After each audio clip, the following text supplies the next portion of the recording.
देखिए, मोदी जी इस समय परेशानी में है, हम लोगों को थोड़ा सिंपैथी भी होना चाहिए। राहुल गांधी तो उनको बिल्कुल नहीं छोड़ रहे हैं। इस समय हालात ये है कि मोदी जी का एक भी सिक्का चल नहीं रहा है।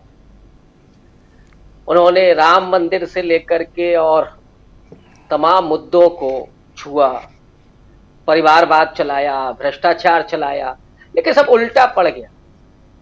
परिवारवाद की बात की तो तेजस्वी यादव ने लंबी लिस्ट निकाल करके दे दी। इस समय तो सोशल मीडिया का जमाना है। भारतीय जनता पार्टी में बाप बेटों से लेकर के भाई भतीजे और तमाम पति पत्नी न जाने कितने लोग हैं। यहाँ तो एक दो परिवार हैं, वहां परिवारों का पूरा कुनबा है, तो उसमें भी बेचारे मात खा गए। भ्रष्टाचार में तो जो हालत हुई इलेक्टोरल बॉन्ड के बाद, जवाब नहीं दे पा रहे।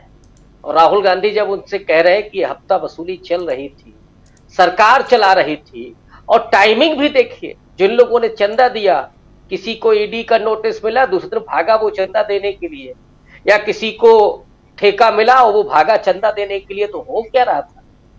ये तो ऐसे लग रहा था जैसे कि मुंबई के किसी गली में माफियागिरी होती है, वैसे यही राहुल गांधी बात कह रहे हैं। और ये सारे मुद्दे बीजेपी को उलट करके लगे, और इसीलिए जो आखिरी उनके पास हथियार था, वो बाबा की जान तोते में या राजा की जान तोते में, तो सारा ईडी, सीबीआई, इनकम टैक्स, ये सब लगा लिया, और ईवीएम तो था ही।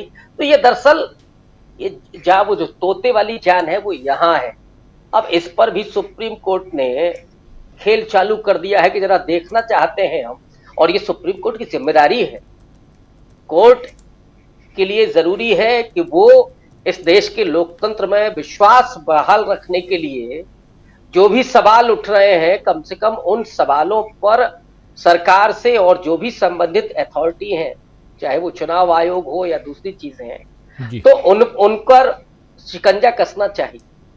इसीलिए आज वो सवाल जवाब हुए। तो अब फंस गए हैं मोदी जी। चुनाव आयोग का मतलब, अभी तो दो उन्होंने चुनाव आयुक्त नियुक्त किए हैं, और ये वो चुनाव आयुक्त हैं जिनके अधिकारी तमिलनाडु में राहुल गांधी के हेलीकॉप्टर की जांच करते हैं। ये शर्म का विषय है। अगर सच में आप इतने ईमानदारी हैं, तो नरेंद्र मोदी के हेलीकॉप्टर की जांच कौन करेगा? क्या हिम्मत है चुनाव अधिकारियों को कि अमित शाह के हेलीकॉप्टर की जांच करें? उनकी हिम्मत है क्या कि वो योगी आदित्यनाथ के हेलीकॉप्टर की जांच करें? तो जो एक तरफा आप खेल कर रहे हैं, क्या ये लोगों को दिखाई नहीं पड़ रहा है? इस देश के लोगों को जिसने भी बेवकूफ समझने की भूल की है, उसको लोगों ने जवाब दिया है।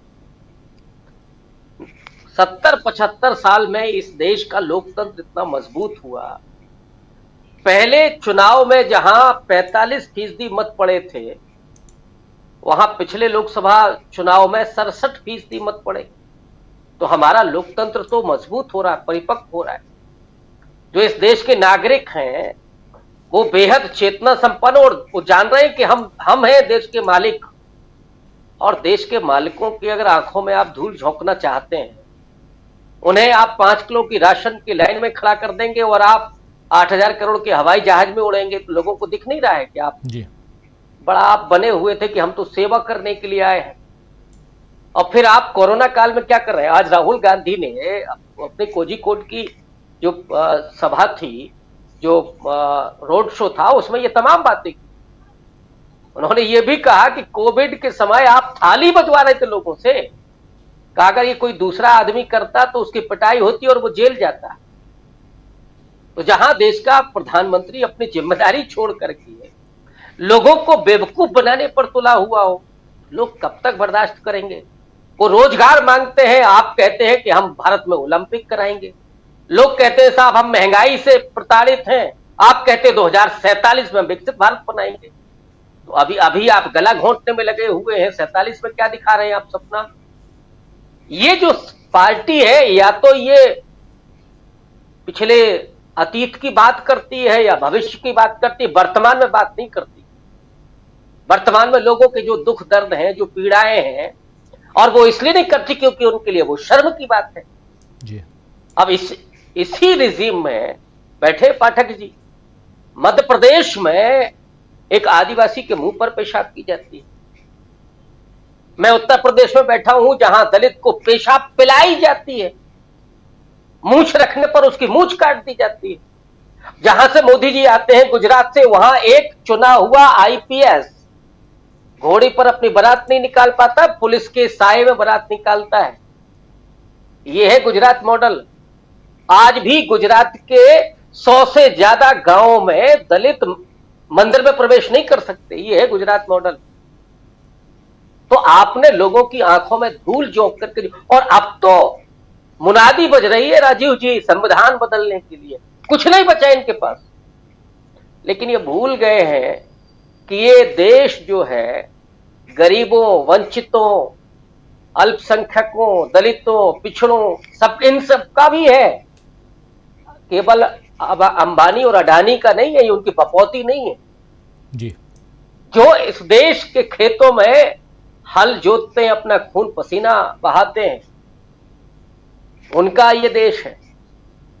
उन मणिपुर की महिलाओं का भी ये देश है। लेकिन आप बस जिन्होंने उस संविधान के जरिए अपने नागरिक अधिकार हासिल किए, जो नागरिक होकर के, इंसान होकर के आज जी रहे हैं उस संविधान की बदौलत, उस संविधान को आप बदलने की मुनादी कर रहे हैं।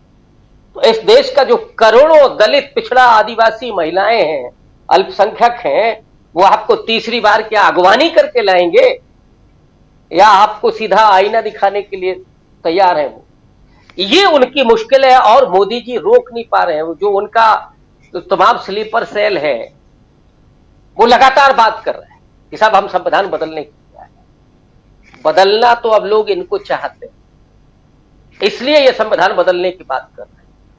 तो मुसीबत में तो मोदी जी फंसे हुए हैं। इसलिए मैंने कहा कि मुझे थोड़ी सिंपैथी भी है मोदी जी से।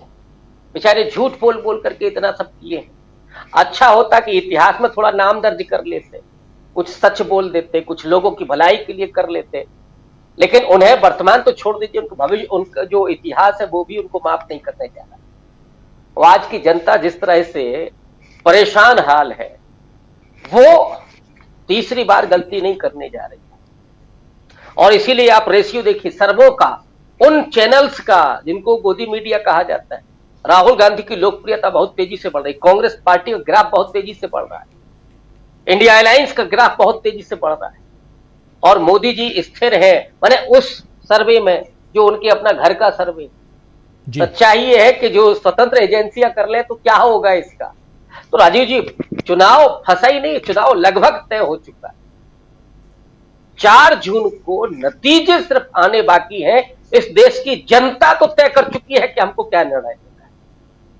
अब वो मतदान होना है और नतीजे आने हैं। उसमें ये सुप्रीम कोर्ट का जो अभी बात बहस चल रही है, उसका जो फैसला आने वाला है, वो इस देश के मतदाताओं के विश्वास को बहाल करने में बहुत बड़ी भूमिका अदा करेगा। और मुझे लगता है कि सुप्रीम कोर्ट जरूर इस पर एक सकारात्मक फैसला देगा और ये जरूर कहेगा कि वीवीपैट की पर्चियों की गिनती होनी चाहिए, ताकि मतदाता पूरे हिम्मत के साथ, पूरे विश्वास के साथ उस अधिकार को अपना इस्तेमाल करें। और मैं तो बार बार अपील करता हूं आपके यहां कि लोगों को ये नहीं सोचना चाहिए कि वीवीपैट में या इसमें ईवीएम में कुछ गड़बड़ी है। आप पहले जाकर के वोट कीजिए, ये आपका राइट है। ये सदियों के बाद मिला है, ऐसे नहीं मिला। इंग्लैंड में भी लंबे संघर्ष के बाद मिला, यूरोप में भी लंबे संघर्ष के बाद मिला, जो हमें आसानी से मिल गया।